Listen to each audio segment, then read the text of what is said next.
অবশেষে শেষ হলো ভারতের সবথেকে বৃহৎ গণতন্ত্রের উৎসব লোকসভা 2024, যার ফল প্রকাশিত হলো আজ অর্থাৎ 4 জুন। তো চলো আজ জেনে নেওয়া যাক লোকসভা ইলেকশনের কিছু ইন্টারেস্টিং ফ্যাক্ট সম্পর্কে। নাম্বার 1, 2024 সালের লোকসভা ইলেকশন হলো 7 দফায় মোট 543 আসনে। নাম্বার 2, ইলেকশন কমিশন অফ ইন্ডিয়ার ডেটা অনুযায়ী এবারের ইলেকশনে মোট ভোটারের সংখ্যা ছিল 96.8 কোটি।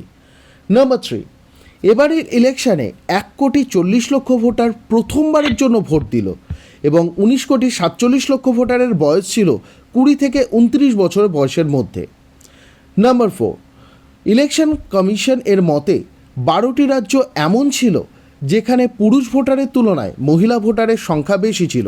নাম্বার 5, এবছর প্রায় 85 লক্ষ মহিলা ভোটার প্রথমবারের জন্য ইভিএমের মাধ্যমে ভোট দিয়েছে।